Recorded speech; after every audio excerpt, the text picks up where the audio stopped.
We have some fresh warnings here about the food supply, and that there is indeed going to be a supply shock. The people being told about this, but whether they're preparing for this or not is another story. We have multiple things lining up here that are going to affect the harvest this year and just the food, period. As the LNG chief here, Pablo Escobar, what a name, right? He warns that this cutback in fertilizer in mass and this Gulf energy shock is going to develop into a food crisis that we've never seen, saying that we are on borrowed time, that every day that this trade remains closed and every day production does not come back, we're building a problem for the future. He says that we're transferring from the energy side into many different sectors, with the food sector being one of the most important ones. He continued by saying that this is not sustainable, that this energy crisis will become a food crisis very soon.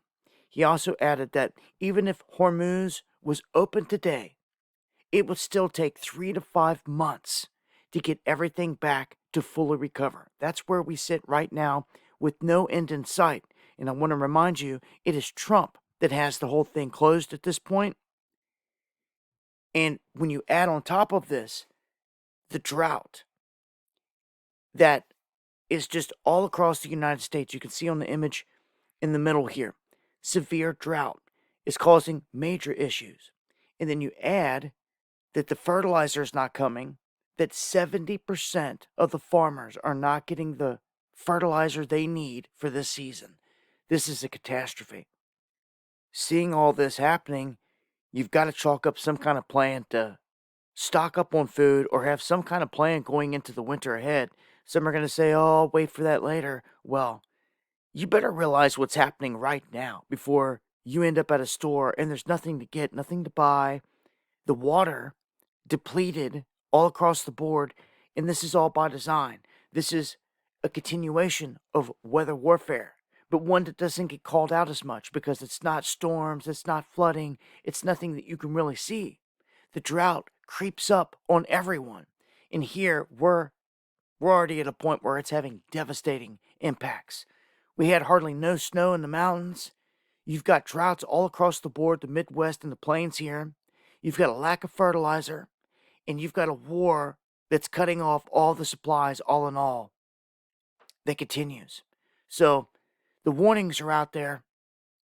This global supply crunch is going to continue, if you ask me, and I would chalk up a plan. I'd start growing food. It is spring, but again, you're going to face the same thing as some of the farmers out there with the lack of fertilizer. But some of you should have better odds at growing your local home little stash or supply than a huge farm that's trying to grow fields. So I would do something to mitigate the damage because prices are not coming down anytime soon, and it looks like the war continues on. Join me for the live streams Monday, Wednesday, and Friday, 8 p.m. Eastern, where I talk about this in greater detail. Much love.